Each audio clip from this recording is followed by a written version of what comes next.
Now students, आज हम करेंगे fourth rule to find an integrating factor. If M d x plus N d y is not an exact differential equation and curly N over curly x minus curly M over curly y divided by M, अगर ये हमारे पास function of y आता है और we can say that it is a function which is independent from x, तो ये जो जी वाई होगा, अगर if it is function of y only then e to the power integral of g y d y will be an integrating factor of this differential equation. तो इसका article करने से पहले हम इससे रिलेटेड कुछ क्वेश्चंस करेंगे। ना हमारे पास इक्वेशन है x y square minus x square into d x plus 3x square y square plus x square y minus 2x cube plus y square into d y is equal to 0। तो अगर सबसे पहले इसको compare करेंगे m d x plus N d y के साथ, तो M की वैल्यू हमारे पास आ गई x into y square minus x square और एन की वैल्यू हमारे पास आ गई 3x square y square plus x square y minus 2x cube plus y square. तो curly M over curly Y की बात करें दैट इज 2xy, और अगर curly N over curly x की बात करें that is 6x y square plus 2xy minus 6x square. Clearly both are not equal. तो उसके लिए क्योंकि इक्वल नहीं है, इट मीन जो हमारे पास गिवन डिफरेंशियल इक्वेशन है ये एग्जैक्ट नहीं है।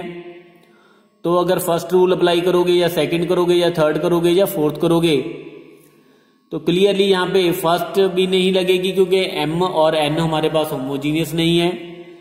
सेकंड टाइप की इक्वेशन भी नहीं है हमारे पास। तो यहां पे या तो आप थर्ड अप्लाई चेक करोगे या आप फोर्थ चेक करोगे। तो अब अगर curly N over curly x minus curly M over curly y करें तो दोनों को सब्ट्रैक्ट करेंगे। तो सब्ट्रैक्ट करने के बाद हमारे पास ये आ गया 6x वाई स्क्र, ये फैक्टर वाला फैक्टर कैंसिल हो जाएगा, माइनस 6x स्क्र। नो आप देखो कि इसको अगर आप n से डिवाइड करना चाहोगे, n को डिवाइड करने से ये सिंप्लीफाई होता है या m से डिवाइड करने से, क्योंकि अगर n से डिवाइड करने के बाद अगर ये हमारे पास x का फंक्शन आता है तो हम थर्ड रूल अप्लाई करेंगे। अगर m से डिवाइड करने के बाद फंक्शन ऑफ y आता है तो हम फोर्थ रूल अप्लाई करेंगे। तो नाउ अगर इसको m से डिवाइड करें, अगर इसको m से डिवाइड करें तो m भी हमारे पास इसी फॉर्म का है, x into y square minus x square. तो सिंप्लीफाई करने के बाद ये हमारे पास आ गया 6 which is independent function from x, और we can say that it is a function of y only. So ये हमारे पास हमारा g ऑफ y आ गया। तो इंटीग्रेटिंग फैक्टर फोर्थ रूल लगाएंगे, integrating factor e to the power g y integral of d y. तो e to the power 6 dy, तो ये हमारे पास आ जाएगा e to the power 6y। तो अब क्या करेंगे, गिवन इक्वेशन के साथ इसको मल्टीप्लाई कर देंगे। मल्टीप्लाई करने के बाद ये हमारी जो गिवन इक्वेशन है वो क्या आ जाएगी, exact. So multiply integrating factor by one first equation के साथ मल्टीप्लाई कर देंगे। तो e to the power 6y into x y square minus x square d x plus e to the power 6y 3x square y square plus x square y minus 2x cube plus y square d y is equal to 0। तो ये हमारी equation exact होगी। तो अगर exact है तो इसका solution क्या आएगा, integration of m with respect to x by keeping y constant, by keeping y constant, और n में जो टर्म्स हैं जिसमें x नहीं है, तो कोई भी टर्म ऐसी नहीं है, सॉरी हमारे पास ये जो है y square, it is independent for y square into e to the power 6y, this it is independent from x। तो इसकी इंटीग्रेशन करेंगे विद रिस्पेक्ट टू y। तो ये हमारे पास सोल्यूशन होगा। अब इसको सॉल्व कर लेंगे। e⁻6y, इसकी integration with respect to x, x²y² minus x³ 3। इसका फार्मूला लगा देंगे, इंटीग्रेशन बाय पार्ट्स करेंगे इसको। e⁻6y/6 minus 2y e⁻6y/36 plus 2 e⁻6y divided by 216 plus 0 is equal to c। So this is the solution of the given differential equation। आप इसको simplify करना चाहते हो तो अगर सिंप्लीफाई होता है तो आप कर सकते हो इसको। तो ये हमारे पास क्या आ जाएगा इसका सोल्यूशन। नाउ नेक्स्ट इक्वेशन है हमारे पास, solve x into y cube D x plus x²y² plus 1 dy is equal to 0। तो सबसे पहले इस इक्वेशन को कंपेयर करेंगे m dx plus n dy is equal to 0 के साथ। m की वैल्यू हमारे पास आ गई x इंटू वाई क्यू और n की वैल्यू x²y² प्लस 1। नाउ करली m ओवर करली y, तो दैट इज 3xy², और अगर करली n ओवर करली x की बात करें that is 2xy²। Both are not equal. तो इट मीन्स जो गिवन डिफरेंशियल इक्वेशन है हमारे पास एग्जैक्ट नहीं है, क्योंकि m और n होमोजीनियस नहीं है तो फर्स्ट रूल भी अप्लाई नहीं होगा, सेकंड फॉर्म की भी ये नहीं है। तो या तो आप थर्ड चेक करो या इस पे फोर्थ ट्राई करो। नाउ करली n over curly x minus करली m ओवर करली y करें तो वो हमारे पास आ जाएगा माइनस xy²। अब अगर इसको मैं n से डिवाइड करता हूं तो वो हमारे पास आ जाएगा 3xy² मीन्स माइनस 1/3। तो ये आपके पास फंक्शन आ जाएगा किसका, x का। तो आप इस पे थर्ड रूल भी अप्लाई कर सकते हो, थर्ड भी इस पे लगा सकते हो, लेकिन उसके लिए करेक्शन कर लेना। यहां पे करली m over curly y minus करली n ओवर करली x आएगा, तो वो हमारे पास 1/3 आ जाएगा। आप वो भी लगा सकते हो। लेकिन अगर इसको m के साथ डिवाइड करें, करली n over curly x minus करली m over curly y divided by m, तो माइनस xy² ओवर 2xy²।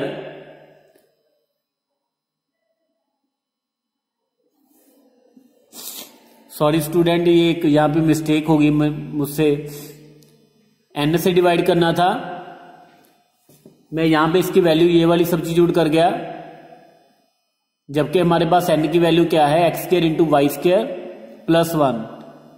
तो अगर आप n से डिवाइड करोगे तो वो हमारे पास x² y² प्लस 1। तो ये हमारे पास अगर n से डिवाइड करें तो ये हमारे पास फंक्शन ऑफ x नहीं आएगा, तो यहां पे थर्ड रूल अप्लाई नहीं कर सकते। तो इसका मतलब यहां पे फोर्थ ट्राई करेंगे, इसको m से डिवाइड करेंगे, minus xy² divided by m से अगर डिवाइड करेंगे तो x into y cube, x के साथ x कैंसिल हो जाएगा, माइनस 1/y। तो ये हमारे पास फंक्शन ऑफ y आ गया। तो it means we can apply fourth rule. तो यहां पे जो हमारे पास इंटीग्रेटिंग फैक्टर आ जाएगा e to the power integral of gy, तो e to the power minus 1/y की integration e to the power minus log y, इसको सिंप्लीफाई करने के बाद ये हमारे पास आ जाएगा 1/y। तो इंटीग्रेटिंग इसका क्या आ गया, इंटीग्रेटिंग फैक्टर इस इक्वेशन का क्या आ गया 1/y। तो अब गिवन इक्वेशन के साथ इसको मल्टीप्लाई कर देंगे 1/y के साथ। तो जब 1/y के साथ मल्टीप्लाई किया x into y² dx plus x²y plus 1/y dy is equal to 0, ये हमारे पास एग्जैक्ट डिफरेंशियल इक्वेशन आ जाएगी। अब इसका हम डायरेक्ट सोल्यूशन लिख सकते हैं। तो इसका सोल्यूशन हमारे पास जो जनरल सोल्यूशन आ जाएगा, integral of m with respect to x by keeping y constant, plus terms in n1 which are independent from x, so that is 1 over y only. तो ये हमारे पास आ गया x square y square over 2 plus log of y is equal to c. तो ये हमारे पास जनरल सॉल्यूशन आ गया इस गिवन डिफरेंशियल इक्वेशन का. नाउ अब हम इस आर्टिकल का प्रूफ करेंगे कि अगर ये हमारे पास एग्जैक्ट डिफरेंशियल इक्वेशन नहीं है and curly N over curly x minus curly M over curly y divided by m is equal to g of y, then e to the power integral g y d y हमारे पास क्या होगा, integrating factor. Now अगर इसके proof की बात करें तो differential equation m d x plus N d y is equal to 0 है, because it is not an exact differential equation. तो इसको अगर इंटीग्रेटिंग फैक्टर लेट कर लें तो इसके साथ मल्टीप्लाई करने के बाद हमारे पास जो गिवन डिफरेंशियल इक्वेशन आएगी, वो जो नई इक्वेशन आएगी वो एग्जैक्ट होगी. So multiply both side by this factor, integrating factor. So वो हमारे पास आ जाएगा m into e to the power integral of g y d y d x plus n into e to the power integral g y d y is equal to 0. अब क्योंकि ये integrating factor हमने late किया है तो ये वाली equation हमारे पास एग्जैक्ट होगी. तो जैसा कि हमने स्टार्टिंग में क्वेश्चन में किया था, तो m1 dx, अगर m1 हमारे पास ये वाला है और इस फैक्टर को हम n1 से डिनोट कर लें तो n1 dy is equal to ये हमारे पास क्या आ जाएगी, एग्जैक्ट.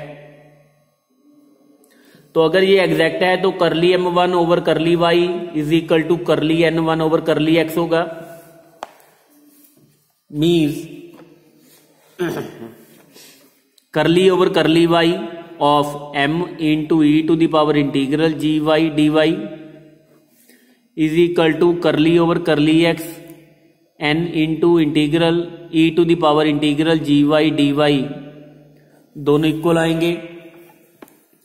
यहां पे हम अब प्रोडक्ट रूल अप्लाई करेंगे क्योंकि ये भी फंक्शन y का है और ये भी फंक्शन y का है. जब इसको with respect to x partially differentiate करेंगे तो ये तो हमारे पास x का फंक्शन है, लेकिन ये फंक्शन x का नहीं होगा, तो यहां पे प्रोडक्ट रूल अप्लाई नहीं होगा, सिर्फ इसका डेरिवेटिव आएगा. तो यहां पे हम लेफ्ट हैंड साइड में प्रोडक्ट रूल लगाएंगे.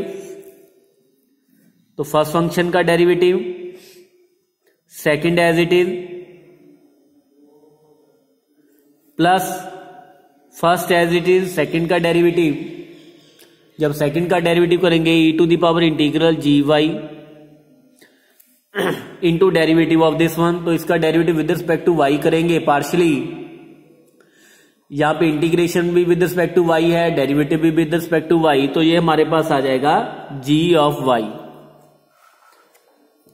इज इक्वल टू, जब विद रिस्पेक्ट टू एक्स किया तो ये तो हमारे पास कांस्टेंट आएगा e to the power integral g y d y, n का derivative partial derivative with respect to x. Now taking this factor common, e to the power integral g y, तो curly M over curly y plus m times g of y is equal to E to the power integral g y d y curly N over curly x. तो ये वाला factor हम cancel कर देंगे. तो हमारे पास क्या आ गया, curly M over curly y plus m times g of y is equal to curly n by curly x. So this can be written as, अगर curly M over curly Y को दूसरी साइड पे लिखें तो m into g of y is equal to curly n by curly x minus curly M over curly y, m के साथ divide कर देंगे. तो यहां पे हमारे पास आ गया curly N over curly x minus curly M over curly y divided by m is equal to g of y means function of y. So which is true why because ये हमें गिवन था. तो it means तो क्योंकि ये हमारे पास जो last में कंक्लूजन आया रिजल्ट आया तो वो ट्रू था. इट मीन्स जो हमने लेट किया था अपनी ओर से हम ये मान के चले थे कि ये वाला फैक्टर हमारा इंटीग्रेटिंग फैक्टर है. तो जो हमने सपोज किया था it means that is true. So means अगर हमारे पास m d x plus N d y is equal to 0 exact differential equation नहीं है and curly N over curly x minus curly M over curly y is equal to और divided by m is equal to g of y आता है, then integrating factor ये वाला होगा. तो ये हमारे पास फोर्थ रूल था. तो नेक्स्ट लेक्चर में हम फिफ्थ रूल डिस्कस करेंगे. Till then okay.